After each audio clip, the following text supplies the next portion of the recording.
দেশ এবং জনগণের কল্যাণে আমরা দলীয়ভাবে যে সকল ইশতেহার প্রণয়ন করেছিলাম, সেই ইশতেহারের পক্ষে দেশের জনগণ সমর্থন জানিয়েছেন।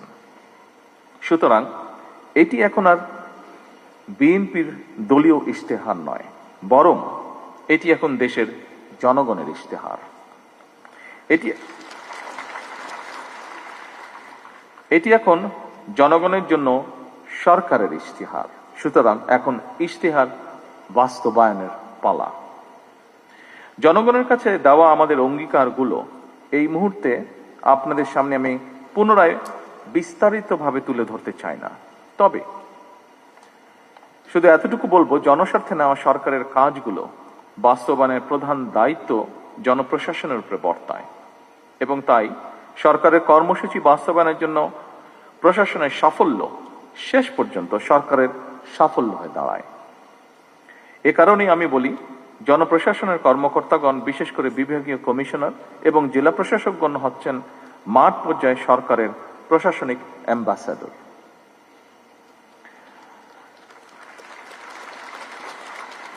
সম্মানিত সকল উপস্থিতিবৃন্দ, বর্তমান সরকারের উপর জনগণের প্রত্যাশা অনেক।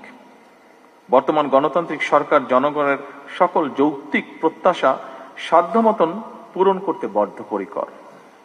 এটি জনগণের প্রতি আমাদের অঙ্গীকার। আমরা কথায় কথায় বলি জনগণ রাষ্ট্রের মালিক।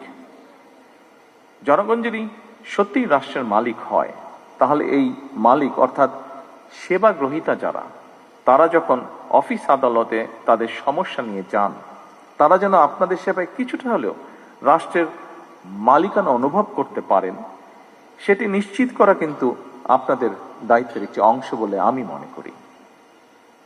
একজন সাধারণ মানুষ যখন কোনো সরকারি অফিসে যান, তখন সে সংশ্লিষ্ট কর্মকর্তা কিংবা সংশ্লিষ্ট অফিস ব্যবস্থাপনার মধ্যেই পুরো সরকার ব্যবস্থাকে মূল্যায়ন করে বা তা করার চেষ্টা করে। ধরা যাক, একজন সাধারণ নাগরিক কিংবা একজন দিন মজুর, তিনি যখন জন্ম নিবন্ধন সনদ সংশোধন করার জন্য আপনাদের অফিসে যান, তিনি হয়তো জানেনই না কোন টেবিলে যেতে হবে, কোন কর্মকর্তাকে কিভাবে অ্যাপ্রোচ করতে হবে। এমন পরিস্থিতিতে সেবাগ্রহীতা যদি সংশ্লিষ্ট কর্মকর্তার আন্তরিক ব্যবহার পান, তাহলে এটি রাষ্ট্র এবং সরকারের প্রতি জনগণের আস্থা এবং বিশ্বাসকেই বৃদ্ধি করে। আর যদি হয়রানির শিকার হন, তাহলে তিনি শুধু একটি সেবা থেকে বঞ্চিত হন না, বরং একই সাথে রাষ্ট্র এবং সরকারের প্রতি তার শ্রদ্ধা এবং বিশ্বাস নষ্ট হয়। সুতরাং রাষ্ট্র এবং সরকারের সঙ্গে জনগণের আস্থা তৈরির ক্ষেত্রে আপনাদের কার্যক্রম মুখ্য ভূমিকা পালন করে এবং করতে পারে। তাৎক্ষণিকভাবে হয়তো সবকিছু সমাধান করে দেওয়া সম্ভব নয়, এটি আমরা বুঝি, কিন্তু ভুক্তভোগীর মনে অন্তত এই ধারণা জন্ম নেবে বা জন্ম নেওয়া জরুরি, আপনি কিংবা আপনার অফিস তার সমস্যার সমাধানের ব্যাপারে আন্তরিক। উপস্থিত বিভাগীয় কমিশনার এবং জেলা প্রশাসক বৃন্দ সহ উপস্থিত সকল সম্মানিত অতিথিবৃন্দ, প্রশাসনকে জনমুখী করে গড়ে তুলতেই হবে আমাদের। সেই কাজটি আপনাদের ভূমিকার উপরে বলা যায় প্রায় পুরোপুরি নির্ভর করে। আমাদের সরকার এমন একটি জনমুখী সরকার প্রশাসন চায়, যেখানে সরকারি দপ্তরে সাধারণ মানুষ সম্মানের সাথে দ্রুত, স্বচ্ছ এবং হয়রানি মুক্তভাবে সেবা পাবে। এই বিষয়টি আপনারা নিশ্চিত করতে সক্ষম। আইন অবশ্যই গুরুত্বপূর্ণ, কিন্তু মানবিকতাও আরো বেশি তাৎপর্যপূর্ণ।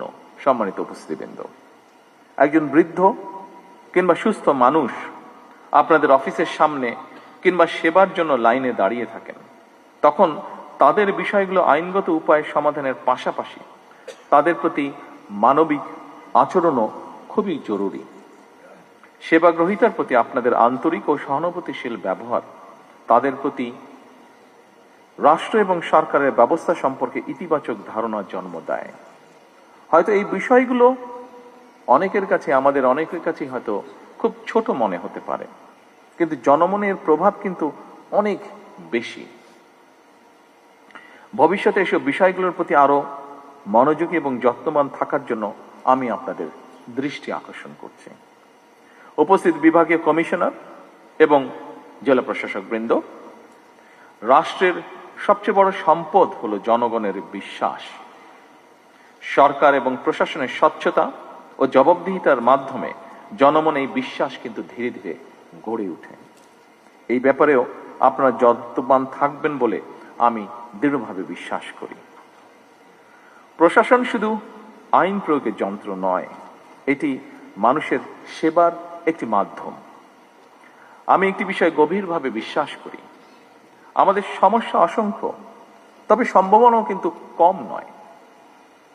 আমাদের দেশের ডেমোগ্রাফিক ডিভিডেন্ড যেটি আছে, এর সুযোগ নিয়ে আমরা যদি তরুণ এবং কর্মক্ষম জনগোষ্ঠীকে দক্ষ জনশক্তিতে রূপান্তরিত করতে পারি, তাহলে এই জনসংখ্যাই কিন্তু হবে আমাদের জনসম্পদ।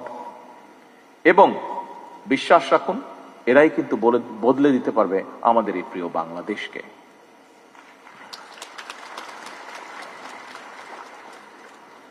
আমি আপনাদের উদ্বোধনী অনুষ্ঠানে, সম্মেলনের উদ্বোধনী অনুষ্ঠানে আপনাদের প্রতি নির্দেশনামূলক বক্তব্য দিয়েছিলাম। সুতরাং